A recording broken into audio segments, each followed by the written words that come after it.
मेरे जन्मों के सारे पाप मिट जाएंगे, राम आएंगे।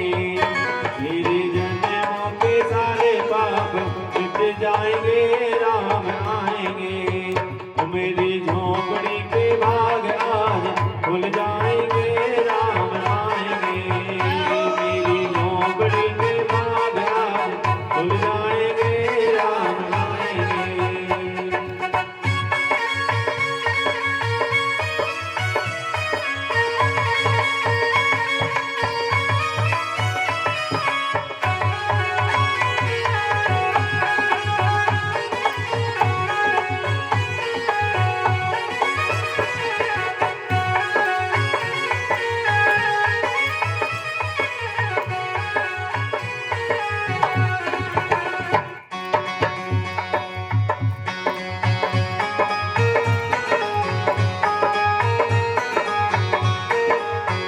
राम झूलेंगे तो पल ना झूलाऊंगी, राम झूलेंगे तो पल ना झूलाऊंगी।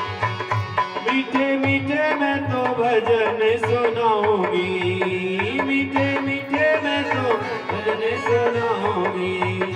मेरे जिंदगी के सारे दुख मिट जाएंगे, राम आएंगे।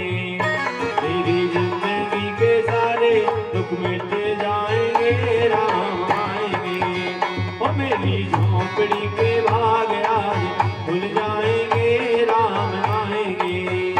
मेरी झोपड़ी के भाग आज खुल जाएंगे, राम आएंगे।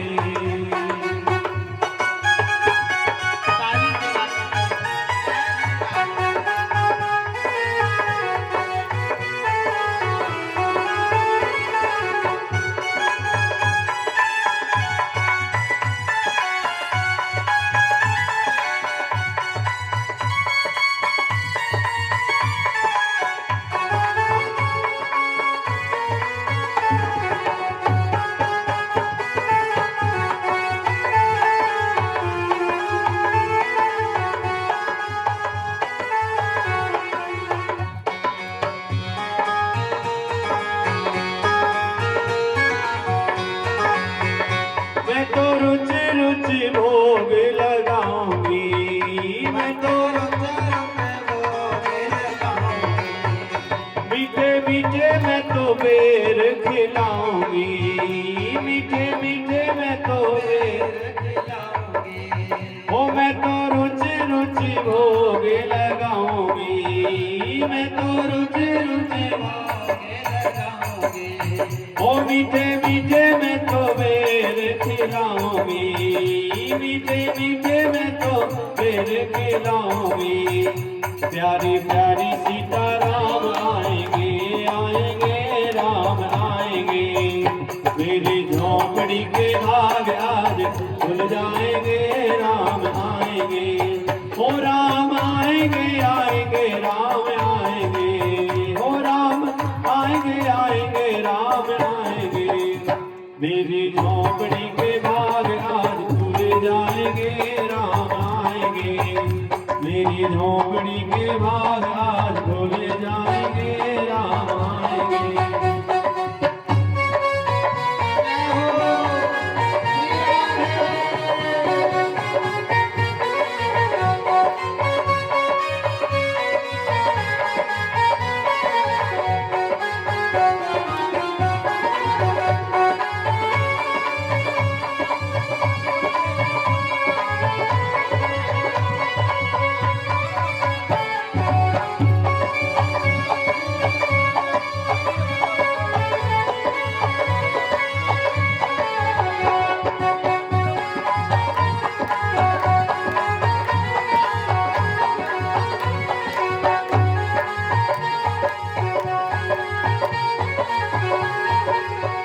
मेरा जन्म सफल हो जाएगा, मेरा जन्म सफल हो जाएगा।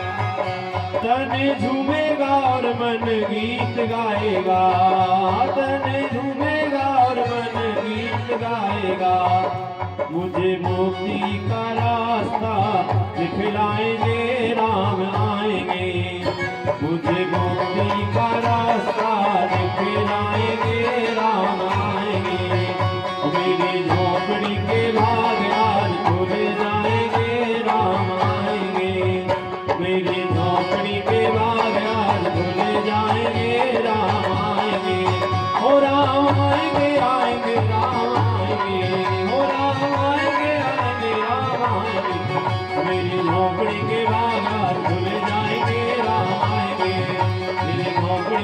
हालात भूल जाएंगे, राम आएंगे।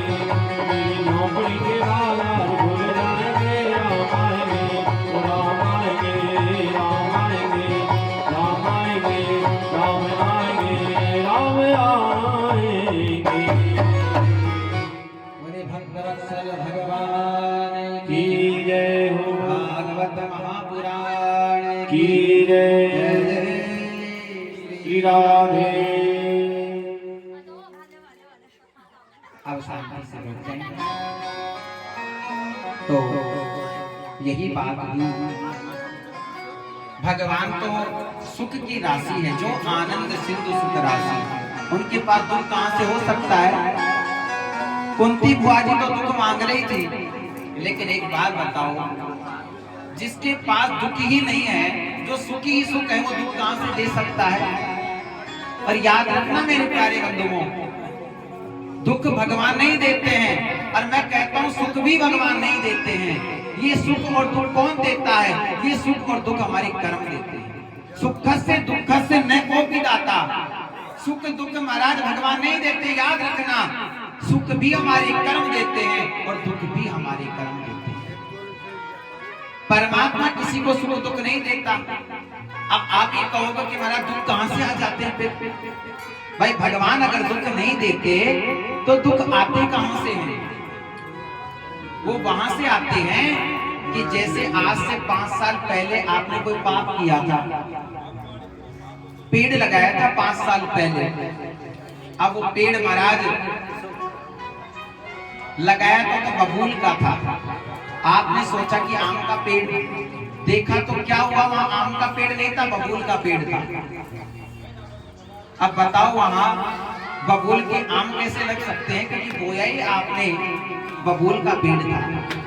उसी प्रकार 5 साल पहले आपने कोई पाप कर्म किया था, और आज 5 साल बाद में वो पेड़ बड़ा हो गया। अब पाप का जो पेड़ लगेगा तो उसके फल भी किसके लगेंगे? पाप के लगेंगे ना। तो 5 साल पहले आपने जो पाप किया था, वो पेड़ बड़ा हो गया, उसके फल लग गए, और वो दुख आपके रूप में, दुखों के रूप में परिवर्तन हो गया।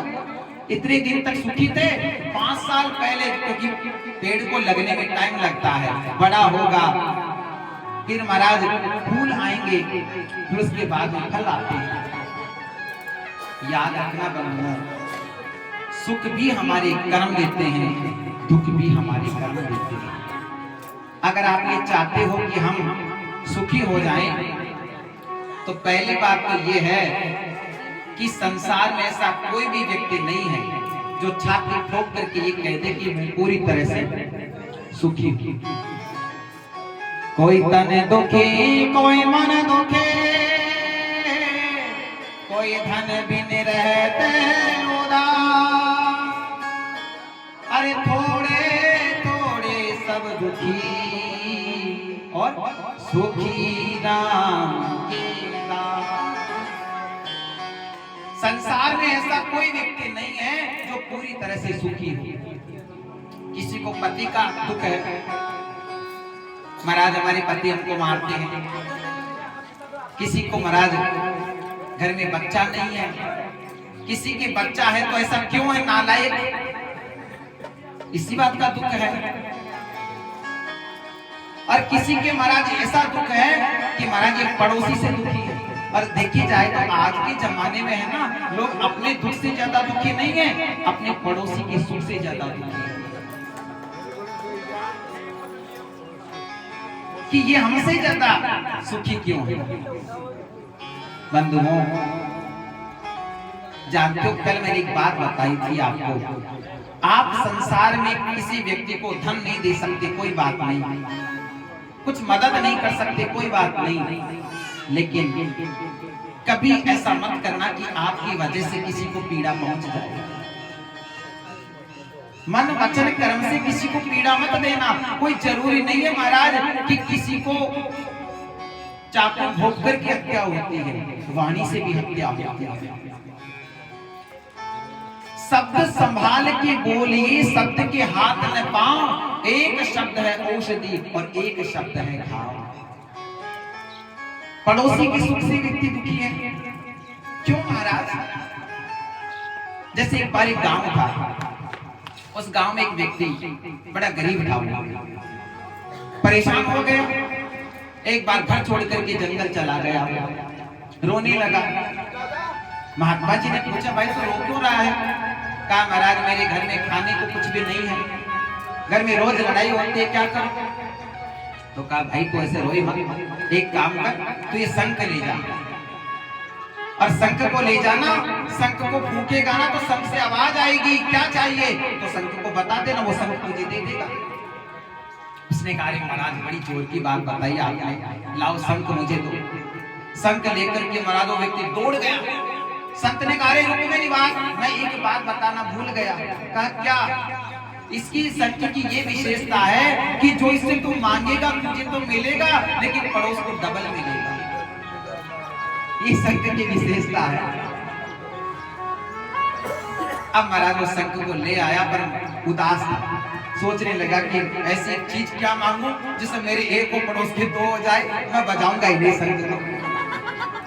घर आ गया बेचारा। पत्नी ने पूछा, जी देखो आप दिन भर से कहाँ गए थे, कोई पता नहीं, कहाँ चले जाते हो आप? उसने कहा, अरे भाग्यवान क्या बताऊं, आज कहाँ गया? तो कहाँ गए थे? अरे मैं परेशान होकर के जंगल चला गया। तो ये हाथ में क्या है?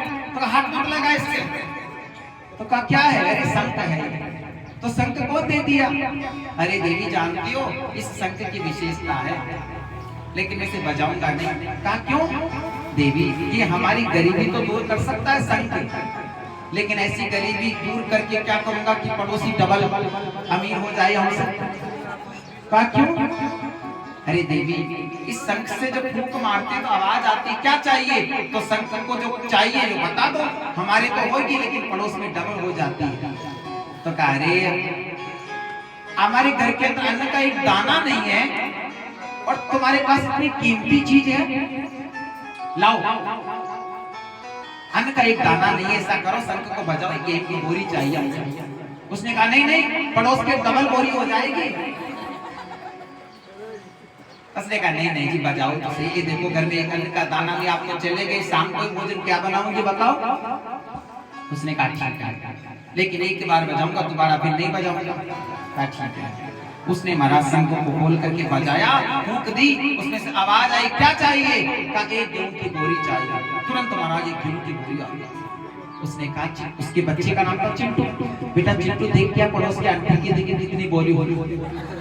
वो गया तो महाराज दौड़ता, पापा पापा आंटी के तो 2 गेहूं की बोरी पड़ी है, अब काम नहीं बजाऊंगा, अब शंख बजाऊंगा नहीं, चाहे भूखा मर जाऊंगा लेकिन शंख नहीं बजाऊंगा। और महाराज उसने क्या किया, शंख को कपड़े में लपेट करके ऊपर टांग पर रख दिया कि बजाऊंगा ही नहीं, अब चाहे फैक्ट्री में काम कर लूंगा लेकिन शंख नहीं बजाऊंगा। बाहर चला गया कमाने के लिए। अब वो कमाने के लिए बाहर चला गया। अब इधर महाराज बरसात के दिन चालू हो गए, छत टपकने लग गई। वो कहती है, देख चिंटू तेरे पापा तो पता नहीं कब आएंगे, छत टपक रही है।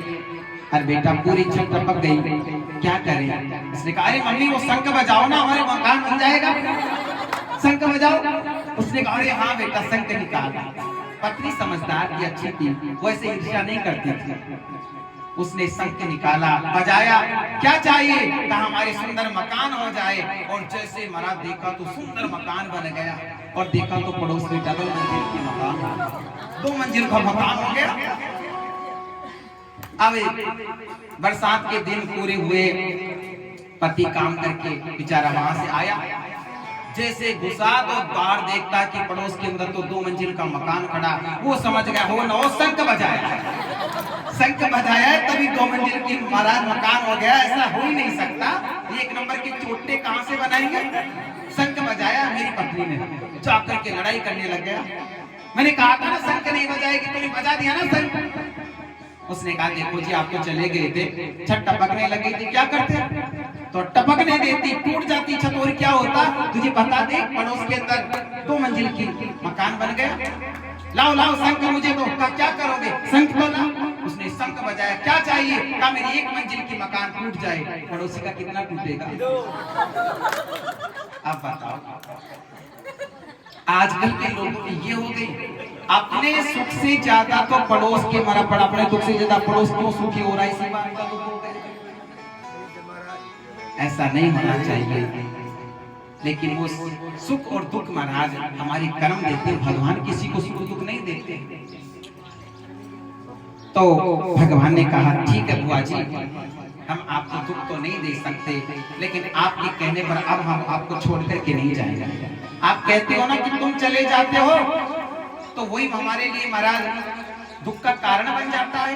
तो ठीक, हम आज आपको छोड़ करके नहीं जाएंगे। रुक गए भगवान, निरस्त कर दिया द्वारिका जाने का फैसला।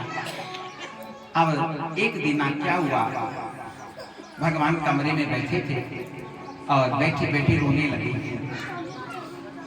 पांडव लोग भगवान के पास आए, सोचने लगे शायद द्वारिका की याद आ गई इसलिए रो रहे होंगे भगवान।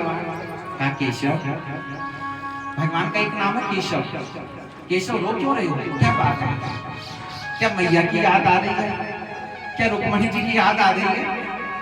कहा नहीं, तो फिर रो क्यों रहे हो? तो कहा अर्जुन, मुझे मेरे परम भक्त की याद आ गई। अर्जुन सोचने लगा, प्रभु ऐसा तो हमने सुना है कि भक्त भगवान की याद में रोता है, ऐसा तो सुना है कि भक्त भगवान की याद में रोता है, लेकिन आज पहली बार देख रहे कि कोई भगवान भी भक्त की याद में रोता है। ऐसा कौन सा भक्त है प्रभु जिसकी याद में आप स्वयं परमात्मा रो रहे हो? कौन है आपका भक्त? तब कहते हैं अर्जुन, वो कुरुक्षेत्र के अंदर पड़ा है भीष्म पितामह। आज 58 दिन हो गए, 58 दिन से वो बाणों की सैया पर पड़े हैं। जब उनको बाण लगे थे ना, तब उनके पास गया था अर्जुन, और भीष्म पितामह ने कहा था केशव मुझसे मिलने आओगे ना? और आज 58 दिन हो गए, मैं उससे मिलने भी नहीं गया। आज मुझे मेरी भक्ति की याद आ गई। चलो अर्जुन वहां चलते हैं। समस्त महाराज पांडवों को लेकर के, द्रौपदी को साथ में लेकर के मेरे गोविंद वहां गए, जहां कुरुक्षेत्र में भीष्म पितामह बाणों की सैया पर लेटे थे। जैसे गए, इधर पता चला भीष्म पितामह को इच्छा मृत्यु का वरदान लगा है बंधुओं। यमराज जी कई बार आ गए, कहते कि चलो पितामह अब तो चलो। कहा नहीं धर्मराज, मुझे केशव ने वचन दिया था कि मैं तुमसे मिलने आऊंगा, और जब तक केशव मेरे से मिलने नहीं आते ना, तब तक मैं अपने प्राण भी नहीं छोड़ूंगा। वो आएंगे, अरे मेरे भगवान अपने वचन के पक्के हैं, जरूर आएंगे। आज मेरे गोविंद आए, पांडवों को लेकर के, द्रौपदी को साथ लेकर के। समस्त पांडवों ने प्रणाम किया, भगवान सिराने खड़े हो गए। सिराने खड़े हुए तो भीष्म पितामह खड़े होकर के देख नहीं सकते हैं, जगह जगह बाण लगे पूरे शरीर में। तो अर्जुन को कहते, अर्जुन और कौन आया है? कहा प्रभु आए हैं, द्वारिकाधीश आए हैं। अच्छा एक बात बता अर्जुन, तेरा उस गोविंद से कितने रिश्ते हैं? कभी तो तू कहता है कि गोविंद मेरे शिष्य, मेरे गुरु हैं, शिष्य बन करके उनको अपना गुरु बना करके गीता जी का ज्ञान प्राप्त कर लेता है कभी तो, और कभी कहते हैं कि द्वारिकाधीश कृष्ण मेरे मित्र हैं, और कभी उन्हीं द्वारिकाधीश कृष्ण को तुम सारथी बना लेते हो। कितने रिश्ते हैं तेरे, कहाँ है वो? भगवान ने कहा पितामह प्रणाम। द्वारिकाधीश की बात को जैसे मंद मंद मुस्कुराते भगवान को देखा ना, तो पितामह की आंखों में आंसू आ गए, और कहते हैं हे प्रभु सदैव देवो भगवान प्रतीक्षतां कलेवरं यावदिदं विनोम्यहम्। हे केशव, मेरे सिराने मत खड़े रहो, आप मेरे सामने आ जाओ, मेरे चरणों के पास आ जाओ। और लोग ये भले मुझे कह दे कि पितामह ने भगवान को चरणों के पास खड़ा कर दिया, मुझे कलंक लगा दे, कलंक सह लूंगा गोविंद, लेकिन मैं तुम्हारा मुखमंडल देखना चाहता हूँ, तुम्हारा हंसता हुआ चेहरा मैं देखना चाहता हूँ। मैं मुड़ करके तुम्हें देख नहीं सकता। और हे गोविंद प्रतीक्षतां कलेवरं यावदिदं हिनोम्यहम्, जब तक मैं अपने प्राण नहीं छोड़ता तब तक तुम प्रतीक्षता में इंतजार करो, ऐसे कैसे खड़े रहो, और खड़े तो रहो लेकिन मुंह मत लटकाओ। प्रसन्न हासारुण लोचनोल्लास, प्रसन्न होकर के आप खड़े रहो। भगवान सोचने लगे इच्छा मृत्यु का वरदान लगा, पता नहीं कब तक खड़ा रहना पड़ जाए हमको। ये कहते केशव मुंह मत लटकाओ, मैं आपको हंसता हुआ देखना चाहता हूँ, और आपको जब आपको हंसता हुआ देखता हूँ ना तो मुझे संसार की सारी खुशी मिल जाती है। मेरा ये बाण छिटे हुए हैं ना मेरे पूरे शरीर में, इन बाणों का दर्द नहीं हो रहा मुझे, 1%, 1% भी पीड़ा नहीं हो रही मुझे। जब मैं तुमको देखता हूँ ना तो मैं अपना दर्द भूल जाता हूँ केशव, ऐसे मुस्कुराते रहो। भगवान खड़े हो गए और कहते हैं पितामह, ये युधिष्ठिर दादा आपसे कुछ कहना चाहते हैं। जैसे युधिष्ठिर जी को देखा तो कहते हैं राज धर्म, दान धर्म, मोक्ष धर्म, स्त्री धर्म, भगवत धर्म, राजनीति का सुंदर उपदेश दिया युधिष्ठिर जी को। और जब स्त्री धर्म की बातें आई और स्त्री धर्म की बातें करते करते पितामह ने कह दिया कि युधिष्ठिर, अगर हमारी आंखों के सामने किसी स्त्री का अपराध हो रहा हो, अपमान हो रहा हो, तो कभी सहन नहीं करना चाहिए, विरोध करना चाहिए। इन आंखों के सामने अपने गुरु का अपमान हो रहा हो, अपने पति का अपमान हो रहा हो, और तो और किसी भी स्त्री का अपमान हो रहा हो, सहन नहीं करना चाहिए। या तो तुम विरोध करो या फिर कर्णो तत्र विधातव्यो गंतव्यम वा ततोऽन्यथा, कान बंद करके बाहर चले जाओ। स्त्री का अपमान सहन नहीं करना चाहिए, विरोध करना चाहिए। द्रौपदी खड़ी थी, द्रौपदी को हंसी आ गई। जैसे द्रौपदी को हंसता हुआ देखा पितामह कहने लगे, बेटी तू कुलीन नारी है, तुझे ऐसा हंसता हुआ शोभा नहीं देता बेटा। तेरी हंसी का क्या कारण है, क्या प्रयोजन है, तुम हंसी क्यों? डर गई द्रौपदी, कहने लगी नहीं नहीं पितामह कुछ नहीं। तो कहा नहीं बेटा बता तेरी हंसी का क्या कारण है। तब आज द्रौपदी ने कहा पितामह, आज आप बड़ी बड़ी बातें कर रहे हो, स्त्री का अपमान हो रहा हो वहां विरोध करना चाहिए। पितामह बताइए, जिस समय दुशासन भरी सभा के अंदर मेरी साड़ी मेरे तन से अलग करने की चेष्टा कर रहा था, वहां आप भी तो बैठे थे ना, आपने विरोध क्यों नहीं किया? अरे आप एक टेढ़ी नजर से देख लेते दुशासन की तरफ तो दुशासन की हिम्मत नहीं होती मेरी साड़ी को हाथ लगाने की।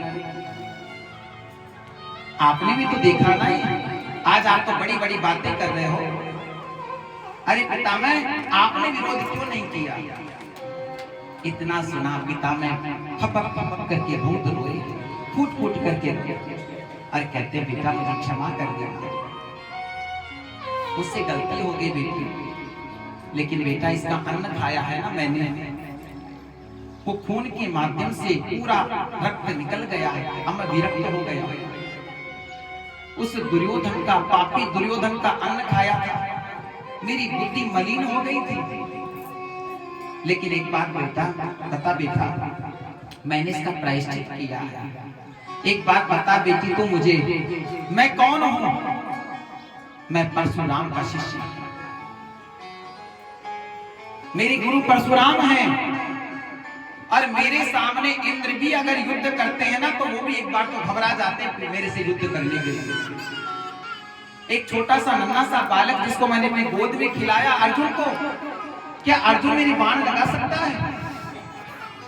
जब इंद्र देवता तक मेरे से युद्ध करते समय घबराते हैं तो क्या अर्जुन मुझे बाण मार सकता है? नहीं बेटी, मैंने बाण क्यों खाए बेटी? मैंने उसी चीज का प्रायश्चित किया है बेटी। नहीं बता अर्जुन कैसे मुझे बाण मार सकता है? अर्जुन बाण मारता गया, मैं खाता गया, अर्जुन बाण मारता गया, मैं खाता गया। बेटी उन्हीं बाणों की आज सजा है जो मैंने पाई है बेटी। इतना सुना पितामह रोने लगे, द्रौपदी भी रोने लगी, कहती पितामह मुझे माफ कर दीजिए। तब पितामह कहते हैं अब बेटा कोई बात नहीं, और भगवान श्री कृष्ण को कहते हैं प्रभु अब आप मेरे सामने आ जाओ। और कहते हैं प्रभु जानते हो मैं गुरु कौरवों की तरफ क्यों रहा? मैं जानता था प्रभु, मुझे पता था कि जिस वंश में जिस पक्ष में आप रहोगे उसी पक्ष की विजय होगी। और मुझे यह भी पता था कि धर्म पांडवों के पक्ष में है, फिर भी मैं विपक्ष के पक्ष में लड़ा। मुझे पता था प्रभु क्योंकि आप सत्य स्वरूप हैं और जहां परमात्मा खड़े हैं उसी पक्ष की जीत होगी, लेकिन फिर भी मैं विरोध में खड़ा रहा। जानते हो प्रभु क्यों? तो कहा क्यों? कि प्रभु अगर मैं पांडवों के पक्ष में युद्ध करता ना तो आपका दर्शन कभी नहीं कर पाता, क्योंकि आप मेरे सामने खड़े नहीं होते, मेरे बराबर में खड़े रहते और मुझे आपको मुड़ मुड़ करके देखना पड़ता। और मैं कौरवों के पक्ष में रहा तो आपकी वो श्वेत अश्व जिसका सारथी तुम जैसा हो, उसकी सुंदर छटा प्रभु कभी मुझे नहीं मिलती। और कहते हैं प्रभु आज मुझे वो बात भी मुझे याद आती है। कौन सी? कि कहते हैं कि महाभारत का वो 9वां दिन था और एक दिन महाराज दुर्योधन ने आकर के कह दिया पितामह आप अर्जुन को मार क्यों नहीं देते हो? अरे आप तो पांडवों की हित में लड़ रहे हो, अरे आप चाहो तो अर्जुन को मार सकते हो, क्यों नहीं मारते हो आप? तब पितामह ने कहा था दुर्योधन मैं तुझे अमर बना सकता हूं, मैं पांडवों को मार तो नहीं सकता लेकिन तुझे अमर बना सकता हूं। तो कहा कैसे? तो कहा एक काम करना, आज रात को 12 बजे मैं जब भगवान का ध्यान करूंगा मेरे हाथ में माला होगी ना तब तू तेरी पत्नी को भेज देना। दुर्योधन की पत्नी का नाम था भानुमति। क्या नाम था? भानुमति। मैं जब भगवान का ध्यान करूंगा तो तू तेरी पत्नी भानुमति को भेज देना और उसे क्या कहना, केवल मुझे प्रणाम करे बस। और जैसे तेरी पत्नी मुझे प्रणाम करेगी ना मैं उसे आशीर्वाद दे दूंगा अखंड सौभाग्यवती भव, तो जा तू अमर हो जाएगा, तू मरेगा। तो कहा ठीक है। अब महाराज भगवान तो सर्वांतर्यामी है। जैसे रात्रि हुई भगवान पांडवों के पास गए, द्रौपदी सो रही थी, द्रौपदी को जगाया। अरे द्रौपदी उठ, द्रौपदी। द्रौपदी देखा आधी रात हुई। केशव क्या बात है इतनी रात को आप? तो कहा द्रौपदी तू विधवा हो गई, तू विधवा हो गई है। इतना सुना द्रौपदी की आंखों में आंसू आ गए। द्रौपदी कहती है हमें चिंता नहीं उनके, उन्हें चिंता हमारी है, हमारे प्राणों का रक्षक तू सुदर्शन चक्रधारी है। हे केशव तुम्हारे होते मैं विधवा नहीं हो सकता, हमारे प्राणों का रक्षक सुदर्शन चक्रधारी तुम हो। तो कहा द्रौपदी मेरे साथ चल। कहां? पांडवों के अर्जुन ये सब सो रहे थे, तुझे मेरे साथ चलना है और कौरवों के पक्ष में जाना है। वहां पितामह माला जप रहे हैं और तुम्हें कुछ नहीं करना, केवल पितामह को प्रणाम करना है। तो कहा ठीक है।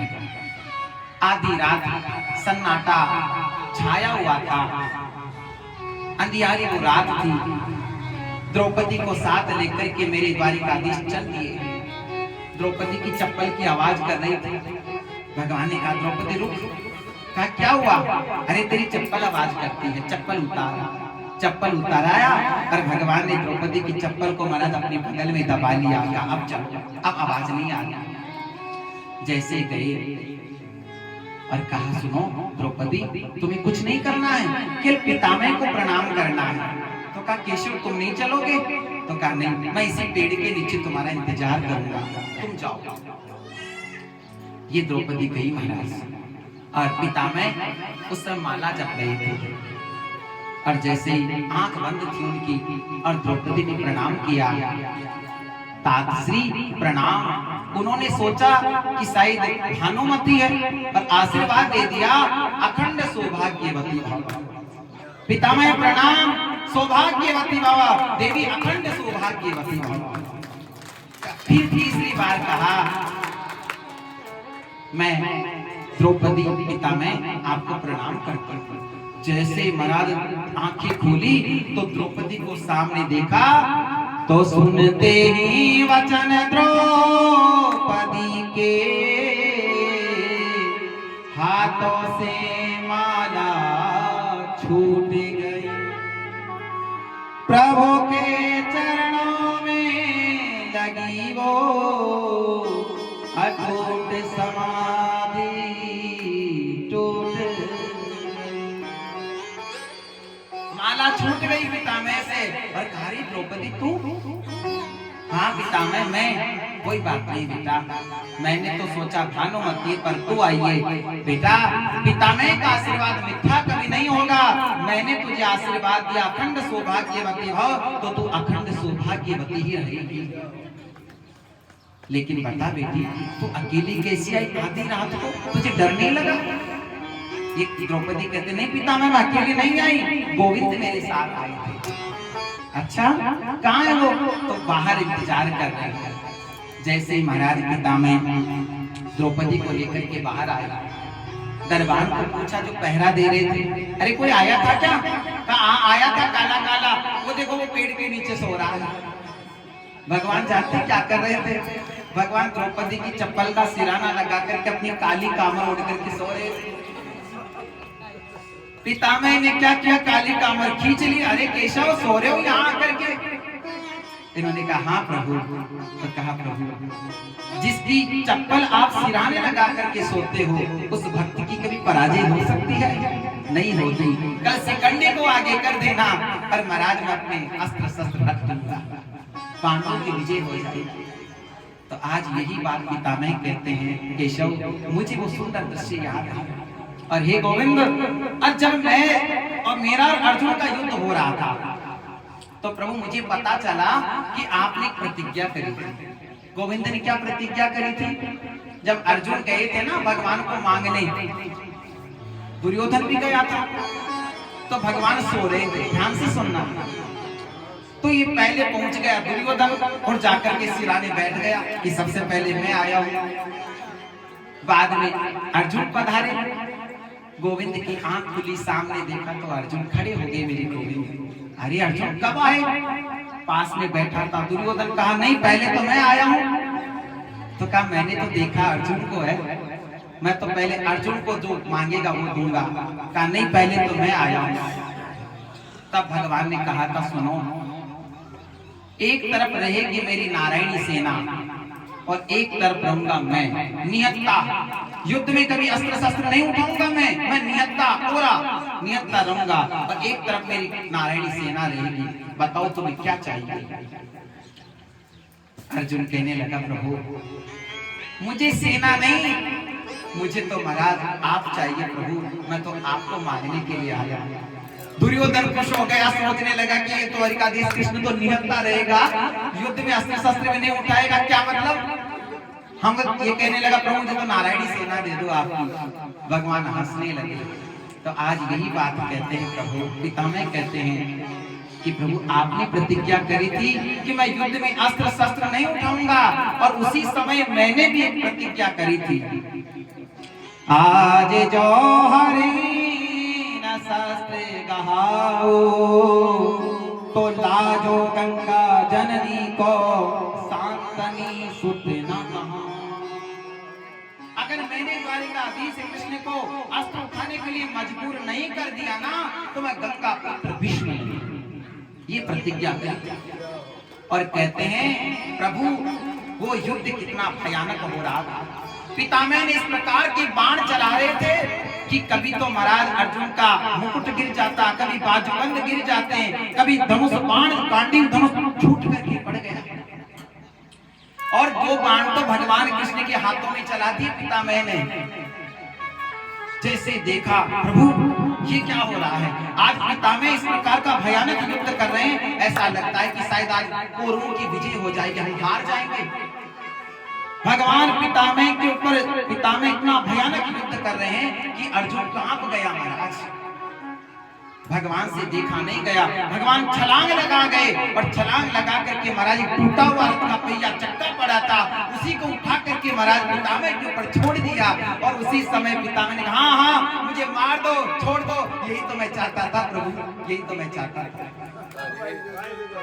भगवान कहते हैं मोर वचन चाहे पड़ जाए फीको, संत वचन पत्थर की। भगवान देखो ऐसा नहीं। अर्जुन कहता प्रभु ये क्या कर रहे हो, ये क्या कर रहे हो, आपने प्रतिज्ञा करी थी कि मास्टर नहीं उठाऊंगा, आपने अस्त्र उठा लिया। भगवान कहते रहे अर्जुन मैं तेरी रक्षा के लिए नहीं भाग रहा, मैं मेरे भक्त की वचन की रक्षा के लिए भाग रहा हूं। मैंने मेरे भक्त की वचन की रक्षा के लिए, मेरा वचन भले टूट जाए कोई बात नहीं, लेकिन अगर मेरा भक्त का वचन नहीं रहा तो उस वचन का क्या करूंगा मैं। मेरे भक्त की वचन की रक्षा के लिए मैं अपने वचन को तोड़ रहा हूं। अब जब बताओ बंधुओं, प्रबल प्रेम की पाली पढ़कर प्रभु को नियम बदलते देखा, अपना मान भले टल जाए भक्त मान ना टलते देखा। आज भगवान कहते हैं कि अर्जुन मैं तेरे लिए नहीं भाग रहा, मैं अपने भक्त की रक्षा के लिए, अपने भक्त की वचन की रक्षा के लिए भाग रहा हूं, क्योंकि मेरे भक्त ने कहा था कि मैं प्रभु को अस्त्र उठाने के लिए मजबूर कर दूंगा, अगर नहीं किया तो मैं गंगा पुत्र भीष्म नहीं, इसीलिए भाग रहा। कहते हैं मेरे गोविंद का पीतांबर नीचे गिर गया, ऐसे मेरे गोविंद कहते प्रभु। और जिस समय आप भाग रहे थे ना उस रथ के चक्के को लेकर के मेरी तरफ, तब क्या हो रहा था, पसीने की बूंदें आपके गालों पर थी, और पसीने की बूंदों के साथ जो मिट्टी थी ना आपके गालों पर लगी हुई थी, और वो मिट्टी की जो बूंदें पसीने के रूप में टपक रही थी। और जिस समय आपका मुखमंडल मैंने देखा, उसी मुखमंडल को अपने हृदय में बिठा रखा है। प्रभु अब एक बात बताओ मुझे, आप पसीना आ रहा है, मिट्टी चेहरे पर लगी है, क्या सुंदर लगेगा कोई? लेकिन मेरे गोविंद है इतने सुंदर, आपको बताऊंगा आगे कथा में। जब मेरे गोविंद गैया चराने जाते हैं ना, तो ना तो वो गैया के आगे चलते हैं ना पीछे चलते हैं, बीच में मेरे गोविंद गैया के चलते हैं। बीच में क्यों चलते हैं गायों के? क्योंकि गायों की जो खुरी है ना, खुर, उनकी चरण धूली उड़ती है और मेरे गोविंद के पूरे मुखमंडल पर लग जाते हैं, पूरे धूल से धूसरित हो जाते हैं और भगवान और भी सुंदर हो जाते हैं। लोग मेकअप कराते हैं लेकिन भगवान का मेकअप उस मिट्टी से हो जाता है। इतने बताओ तो सुंदर हो सकता है। तभी तो कहते हैं, अभी कहा था ना, जिसकी प्रतिमा इतनी सुंदर वो कितना सुंदर होगा। मेरे गोविंद इतने सुंदर हैं, इतने प्यारे हैं, इतने प्यारे हैं, कोई देख लेना तो महाराज बेहोश हो जाए, इतने सुंदर है मेरे प्यारे कन्हैया। संसार का सारा सौंदर्य एक तरफ और मेरे परमात्मा का सौंदर्य एक तरफ, करोड़ों करोड़ों कामदेव का सौंदर्य एक तरफ है और मेरे श्याम सुंदर का सौंदर्य एक तरफ, इतने सुंदर है। ऐसा महाराज जब बातें हुई और पिता मैंने क्या किया, सुंदर माघ का महीना, ये जो माघ का महीना चल रहा है ना, और शुक्ल पक्ष एकादशी, उसी एकादशी को महाराज विष्णु पितामह ने सुंदर भगवान की स्तुति करी और उसी माघ शुक्ल पक्ष की एकादशी को प्राण त्याग किया पितामह ने। और वही महीना चल रहा है बंधु, ये माघ का महीना। बताओ कितना सुंदर महीना है माघ का महीना। पितामह ने प्राण त्याग किया। 11 श्लोकों के अंदर भगवान की सुंदर स्तुति करी, क्योंकि खड़े होकर के तो स्वागत नहीं कर सकते ना, पुष्प नहीं चढ़ा सकते, इसलिए वाणी के माध्यम से पुष्पित आग्रा छंद में इन्होंने भगवान की स्तुति करी। इति मतेरोपकल्पितां वितृष्णा भगवती सात्वत पुंगवे विभूमि स्वसुखमुपगते क्वचित् विहर्तुं प्रकृतिमुपेयुषे यद्भव प्रवाह। इस प्रकार पितामह ने सुंदर स्तुति करके प्रभु को देखते देखते महाराज अंतिम विदाई। बंधुओं, मृत्यु किसे कहते हैं? देखो एक बात सुनना आप, मृत्यु तो शाश्वत सत्य अटल सत्य है, कोई रोक नहीं सकता है। जो आया है सो जाएगा, राजा रंग फकीर, कोई सिंहासन चढ़ चला, कोई बंदा जंजीर। मरना तो सबको है, लेकिन ध्यान से सुनना, पाप करेगा वो भी मरेगा, पुण्य करेगा वो भी मरेगा, लेकिन मरने में क्या फर्क है ये समझ लो आप। पाप करेगा वो मरेगा, पुण्य करेगा वो भी मरेगा, क्योंकि मृत्यु शाश्वत है। संसार के अंदर कोई अमर नहीं है, सब जाएंगे। लेकिन आप सुनना कि मौत को कैसे वर्ण करना, ये भागवत मरना सिखाती है बंधु। रामायण हमको जीना सिखाती है, तो भागवत मरना सिखाती है कि मौत कैसे प्राप्त करें हम। जैसे कोई पापी व्यक्ति है, वो मरता है ना, तो 1000 बिच्छू जितना डंक मारते हैं ना, उतनी पीड़ा होती है व्यक्ति को।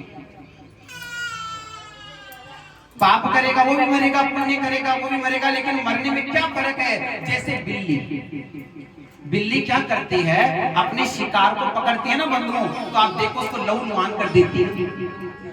चूहे को पकड़ती है ना, इस तरीके से पकड़ती है कि महाराज उस लहू-लुहान कर देती है चूहे को। और वही बिल्ली अपने बच्चे को पकड़ती है और 7 घरों में लेकर के घूमती है। अब बताओ उस बच्चे के कुछ होता है?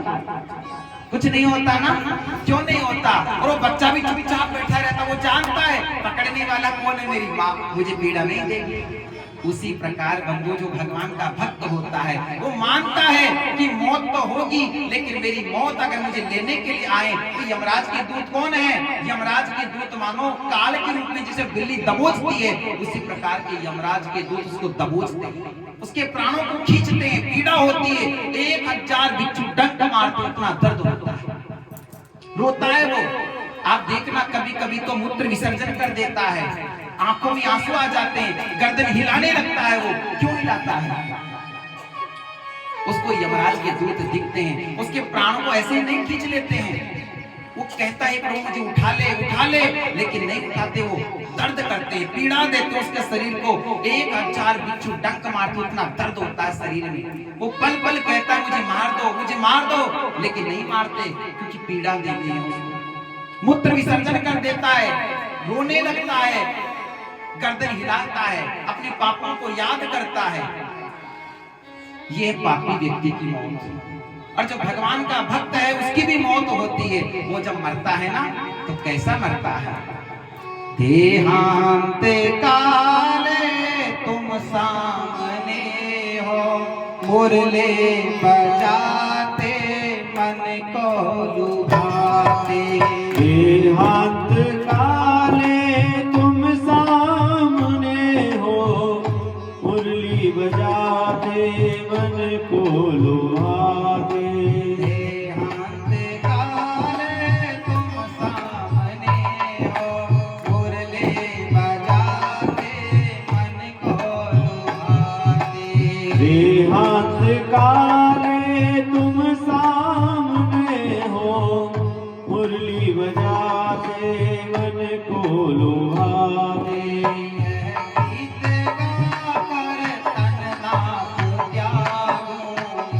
गीत गाकर तन नाथ त्यागो, गोविंद दामोदर माधवेति।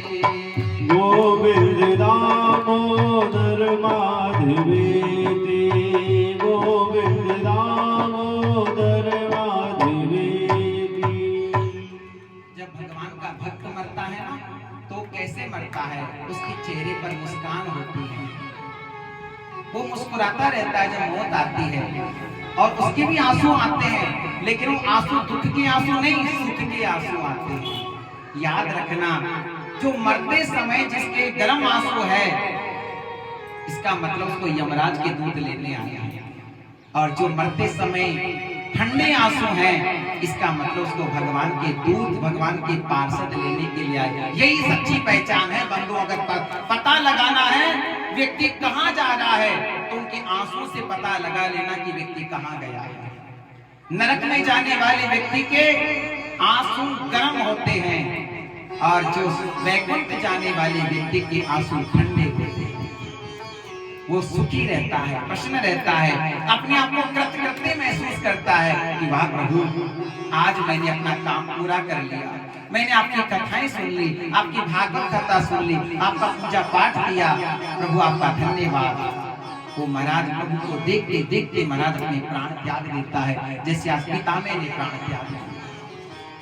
बोले भक्त वत्सल भगवान की जय, जय श्री राधे। भगवान उत्तर क्रिया करवाई, पिता में अंतिम संस्कार हुआ और चले आए। अर्जुन को लेकर के मेरे गोविंद द्वारिका चले गए और कहते हैं बंधुओं, जिस बालक की मेरे प्रभु ने रक्षा करी थी ना, आज उस बालक का जन्म हो गया और ब्राह्मणों ने उस बालक का नाम निकाला विष्णुराज और दूसरा नाम हुआ परीक्षित। परीक्षित नाम क्यों पड़ा उनका? क्योंकि जैसे उस बालक का जन्म हुआ ना, चारों तरफ देखने, परिता इक्षति इति परीक्षितो, चारों तरफ देखने लगा। क्या देखता है? वो सोचता है कि जिसने मेरे गर्भ में रक्षा करी में से कौन है, तो सबको देखता है वो। तो मेरे गोविंद भी आए थे जंगला टोपी लेकर के और सबकी गोद में दिया, और जैसे मेरे गोविंद की गोद में दिया, वो बालक खिलखिला करके हंसने लगा, पहचान गया यही है जिन्होंने मेरे गर्भ के अंदर मेरी रक्षा करी थी। बोले भक्त वत्सल भगवान की जय, जय राधे। और फिर महाराज अर्जुन पुनः द्वारिका चले गए भगवान के साथ, और अब वो बालक धीरे धीरे बड़ा होने लगा और 7 महीना हो गए, अर्जुन द्वारिका से नहीं लौटे। इधर द्वारिका के अंदर भगवान ने क्या करी, अपनी पूरी लीला समाप्त कर दी। 7वें दिन के अंदर समुद्र ने मर्यादा छोड़ दी और सारी द्वारिकापुरी को जलमग्न कर दिया। और भगवान श्री कृष्ण, द्वारिकाधीश कृष्ण बैठे हैं शांत चित्त, और अर्जुन को कहा, अर्जुन तुम यहाँ से चले जाओ अब, क्योंकि अब ये द्वारिका नहीं बचेगी। अर्जुन महाराज चले वहां से, 7 महीने बाद लौटे, और 7 महीने के बाद में जैसे युधिष्ठिर जी ने देखा तो मुख को मुलाया हुआ, पूछा अर्जुन क्या बात हो गई? तो कहा भैया, जिनके बल पर मैंने, जिस गांडीव के बल पर महाभारत का युद्ध जीता, आज वो भगवान सदा के लिए छोड़ करके हमको चले गए।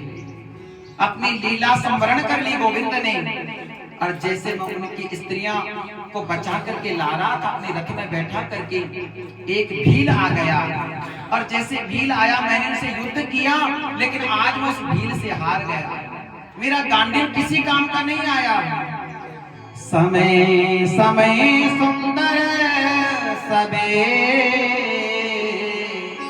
अरे समय बड़ो बलवान, भीलन लोटी गोपिका, अरे वही अर्जुन वही। मैं उनकी स्त्रियों की रक्षा नहीं कर पाया, और वो भील उन स्त्रियों का हरण करके ले गया। वो भील कौन था?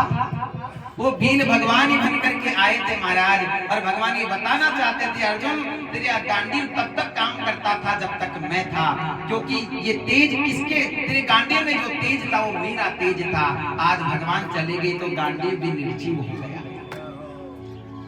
और कहते हैं प्रभु छोड़ करके चले गए। जैसे कुंती मैया ने सुना कि गोविंद अपनी लीला पूरी करके अपने गोलोक धाम चले गए, तो कहते कृष्ण कृष्ण कहते कहते कुंती मैया ने अपना महाराज प्राण त्याग कर दिया। 2 लोग ऐसे हैं जो भगवान की याद में अपने प्राण त्याग दिए, एक तो महाराज रामायण के अंदर दशरथ जी महाराज, और दूसरी कुंती मैया। पांडव सोचने लगे कि जब भगवान ही नहीं रहे तो हम क्या करेंगे। अपने बेटे बुलाया, पुत्र को परीक्षित का राज्याभिषेक किया, और महाराज स्वर्ग की यात्रा कर दी। अब वो बालक धीरे धीरे बड़ा होने लगा, 15 वर्ष का हो गया, प्रजा का पालन पोषण करने लगा। एक दिन महाराज जब बड़े हुए तो उत्तर के पुत्र रावण से महाराज इनका विवाह हुआ। ध्यान से सुनो। और जन्मे जय आदिल के 4 बेटे। एक दिन परीक्षित जी महाराज भ्रमण करते एक ऐसी जगह पहुंच गए जहां पर एक काला काला व्यक्ति एक गौ माता को पीड़ा दे रहा था। एक बैल था जो एक पैर पर खड़ा था। उसने तलवार से उस काले काले व्यक्ति ने नटका सा भीष बना रखा था और उसने क्या किया, उस बैल के 3 पैर काट दिए। एक पैर पर वो बैल खड़ा था। परीक्षित जी महाराज ने देख लिया, दौड़ करके आए, कहने लगे कौन है तू? अरे मेरे राज्य में तू गौ माता पर अत्याचार कर रहा है। ये जो साक्षात वृषभ है, वृषभ का मतलब क्या है? धर्म। तुम्हें क्या लगता है पांडव नहीं रहे तो तुम गायों पर अत्याचार करोगे? अभी पांडवों का वंश परीक्षित जिंदा है, भागो यहां से, तुम कौन हो? तब उसने हाथ जोड़ा, कहने लगे महाराज हम 4 भाई हैं, सतयुग, त्रेता, द्वापर और मैं चौथा कलयुग, मेरा नाम कलयुग है। अरे महाराज मेरे 3 भाई तो चले गए, अब मेरी बारी है। क्योंकि जैसे भगवान ने अपने इस, देखो बंधुओं, भगवान जब इस धरती से गए थे ना, तब से कलयुग आ गया। आपको बताऊं भगवान को इस धरती से गए कितने वर्ष हो गए? 5126 साल हो गए। भगवान को गए हुए कितने वर्ष हो गए? 5126 साल हो गए इस धरती से गए हुए।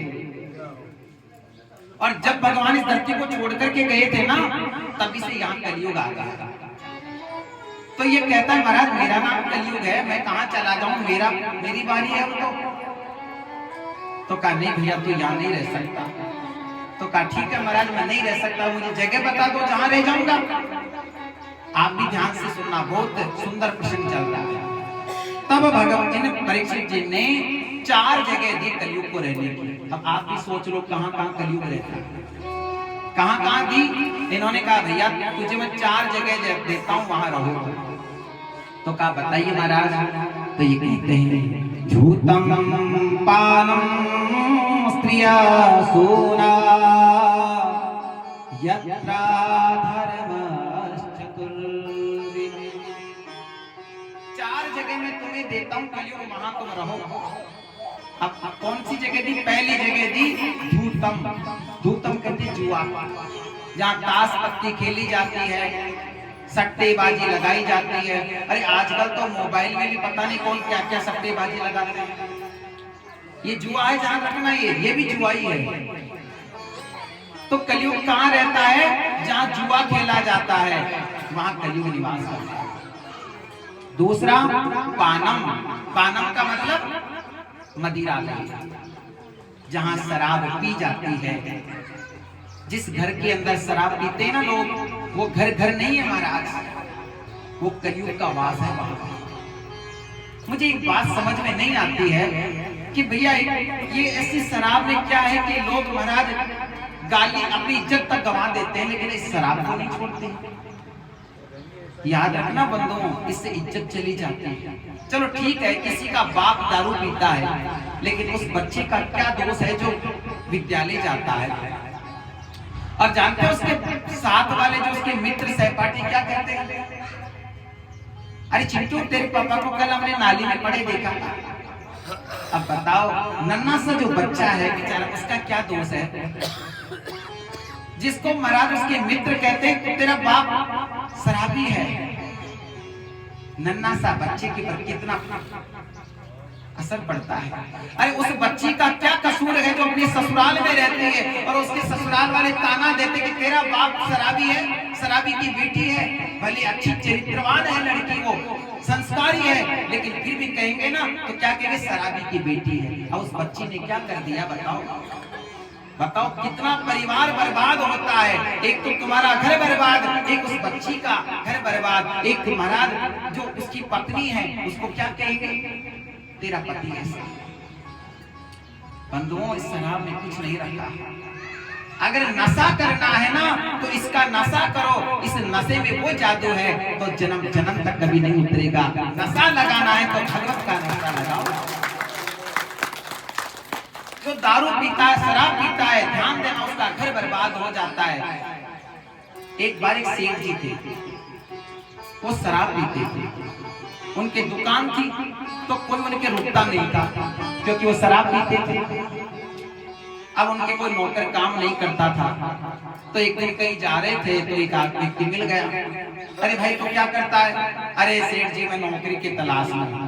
अच्छा तो एक काम कर, हमारी नौकरी कर ले। तो कहा ठीक है, लेकिन सुनो मेरी एक शर्त है। अब वो ऐसे कैसे कहते कि शराब पीता हूं मैं, तो शराब की बोतल लेकर के आना। सेठ जी ने कहा कि मैं तुझे नौकरी पे रख लूंगा, लेकिन मैं तुझे जो मंगाऊंगा उस चीज से जो संबंधित जो रिलेटिव चीजें वो लेकर के आना। तो कहा ठीक है। अब महाराज नौकरी करने लगा है सेठ जी के यहाँ पर, कई दिन हो गए। अब सेठ जी को दारू पीने की इच्छा हो गई, उसने अपने नौकर को बुलाया। अब भूल गई थी इस बात को, उन्होंने कहा जा एक शराब की बोतल लेकर के आ। अब महाराज उस शराब की बोतल लेने के लिए गया, खरीद ली और बोतल लेकर के आया तो उसको याद आ गया कि सेठ जी ने मुझे नौकरी पर रखा था, तब एक बात कही थी कि जो मैं मंगाऊं चीज उस चीज से सारी चीजें संबंधित होनी चाहिए। अब शराब से क्या चीज जुड़ी हुई है? तो उसने सोचा कि मैं शराब की बोतल ले जाऊंगा, शराब पिएंगे तो सेठ जी बीमार हो जाएंगे, तो डॉक्टर की जरूरत पड़ेगी ना। तो सीधा डॉक्टर साहब के पास चला गया। डॉक्टर साहब कहा क्या हुआ? हमारे सेठ जी बीमार है, चलो। फिर उसे याद आया कि डॉक्टर को तो मैं साथ लेकर के चल रहा हूँ, अगर डॉक्टर की बस की बात नहीं रही और अगर हमारे सेठ जी मर गए तो महाराज उनके अंतिम संस्कार के सामान की आवश्यकता पड़ेगी। तो उसने क्या किया? वैकुंठी इत्यादि जो सारा सामान होता ना, कफन इत्यादि सारा सामान ले आया। फिर उसने सोचा कि भैया ये सामान तो ले लिया, लेकिन 4 कंधों की आवश्यकता पड़ेगी ना, लोगों की आवश्यकता पड़ेगी सब यात्रा के लिए। पूरे गांव में बोल दिया कि भैया सेठ जी मर गए, वहां चलो। सारे समस्त शराब की बोतल है, डॉक्टर है, कफन का आदि वैकुंठी आदि सारा सामान लिया, लोगों को इकट्ठा करके आ गया। सेठ जी का आ गया, तुम कहाँ आ गए? सेठ जी बोतल कहाँ? लो सेठ जी। जैसे ढक्कन खोला देखा डॉक्टर, ये डॉक्टर क्यों आया है? तो कहा सेठ जी याद करो आपने क्या कहा था कि मैं जो चीजें मंगाऊं उस चीज से जुड़ी हुई चीजें लाना। आप शराब पियोगे बीमार हो जाओगे, डॉक्टर की जरूरत पड़ेगी ना, तो डॉक्टर लाया हूं। और अगर डॉक्टर से ठीक नहीं हुए, मर गए, तो महाराज मर गए तो आपके क्रियाक्रम के सामान भी तो चाहिए ना, तो क्रियाक्रम का सामान ले आया, 4 कंधे भी ले आया और सब यात्रा के लोग भी ले आया। जो ऐसे देखा लोग महाराज को, उसने सोचा भैया शराब पीने का मतलब क्या है? बीमारी नहीं तो मरना पड़ेगा। ऐसे महाराज शराब को पीने से क्या फायदा? वही फेंक दी कि आज के बाद शराब नहीं पी। तो बताओ बंधुओं, ऐसी शराब से क्या मतलब है? मेरा निवेदन है आप सबसे, हम सब हिंदू हैं, हिंदू राष्ट्र है हमारा, सार्वभौम सर्वधर्म समभाव का ये हमारा राष्ट्र है। बंधुओं, यहाँ इस देश के अंदर भगवान के जिस चीज का भोग नहीं लगता ना, उसको त्याज्य बताया है शास्त्रों में। जिस चीज का भोग नहीं लगता भगवान के, शास्त्रों ने कहा उस चीज को छोड़ दीजिए। जो चीज आप खा रहे हो, पी रहे हो, उस चीज का भोग लगाइए। अब जिस चीज का भोग नहीं लगता, आप कैसे भोग लगा सकते हो? रामचरितमानस में कहा तुम्हें निवेदित भोजन करई, प्रभु प्रसाद पट भूषण धरई। मैं तो ये कहता हूँ, अगर आप नए वस्त्र पहन रहे हो ना, आप नया लहंगा चुन्नी पहन रहे हो, पहले अपने मंदिर में जाइए और अगर आपकी राधा रानी है तो उनको कहिए कि लो राधा रानी आप स्वीकार करो। अगर आप पुरुष हो, नए कुर्ता पहन रहे हो, तो बाकी बिहारी जी को आप धारण कीजिए, फिर उसको पहनो। आप घर में भोजन बना रहे हो तो पहले भगवान के भोग लगाइए, गाय को खिलाइए, फिर आप पाइए। याद रखना बंधुओं, जब भगवान को हम भोग लगाते हैं भोजन का, वो भोजन नहीं रह जाता, वो प्रसाद बन जाता है। लेकिन आजकल क्या करती हैं औरतें? भोजन तो बनाती है लेकिन महाराज गाना गाती रहती है। महाराज पता नहीं कौन सी फलानी बदनाम हुई, मुन्नी बदनाम क्या बोलते हैं, मुझे याद है। हाँ, ऐसे गाती रहती है। अब बताओ, अगर ऐसे आप बना करके भोजन बना करके अपने पति को भोजन कराओगे ना, तो खोपड़ी तो वैसे ही बन जाएगा ना, खोपड़ी अपने आप खराब हो जाएगी वो उसकी, और आपसे लड़ाई करेगा। आप भोजन बनाओ, लेकिन महाराज भजन गाते गाते बनाओ। और जब भजन गाते गाते भोजन बनाओगे ना तो उस भोजन के अंदर प्रसाद बन जाएगा और भगवान के भोग लगा करके पति को पाओगे ना तो आपका पति कहेगा लो आओ मंदिर चलते हैं, मंदिर चलते हैं। लेकिन आजकल महाराज पता नहीं ऐसे ऐसे गाने गाते हैं। एक जगह हम चले गए तो जाते एक जगह गए, उसके पति का नाम था कैलाश, ऐसा कुछ नाम था उसका। तो उसने कहा कि महाराज जी हम उनसे बातें कर रहे थे, तो कहा मैंने कहा आपके पति क्या करते हैं? तो कहा महाराज मेरे हस्बैंड यही है। अब हस्बैंड क्यों कहते हैं? अब बेचारा हस्बैंड ही तो हो गया आजकल। तो सच बताऊं जिसकी हंसी पर बैंड लगा है वही तो हस्बैंड हो गया। और ये औरतें पहले क्या होती थी बंधुओं? धर्म पत्नी हुआ करती थी, पत्नी हुआ करती थी। लेकिन आजकल तो पूछो मत, तो वाइफ हो गई।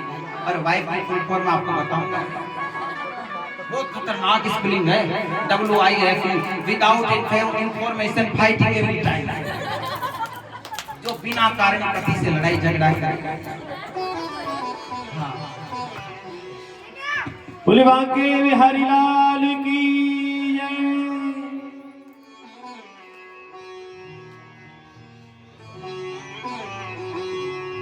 मुझे ऐसी लगन तू लगा दे, मैं तेरे बिना पल ना रहूं। मुझे ऐसी लगन तू लगा दे, मैं तेरे बिना पल ना रहूं। मुझे ऐसी लगन तू लगा दे, मैं तेरे बिना पल ना रहूं। नाचते भी झूमते श्री राम है।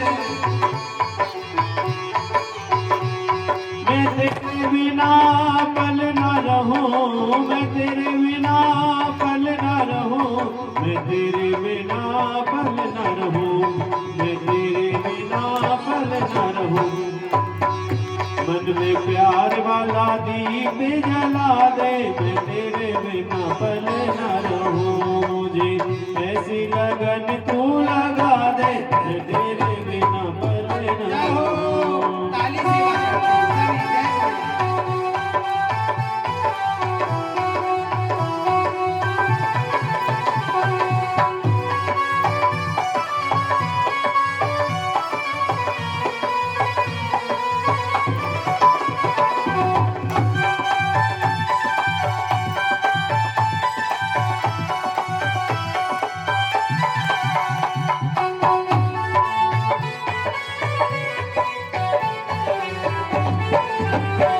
जैसे जल बिना मछली पल ना जिए, जैसे जल बिना मछली पल ना जिए, ऐसे तड़प में खड़ी खड़ी ते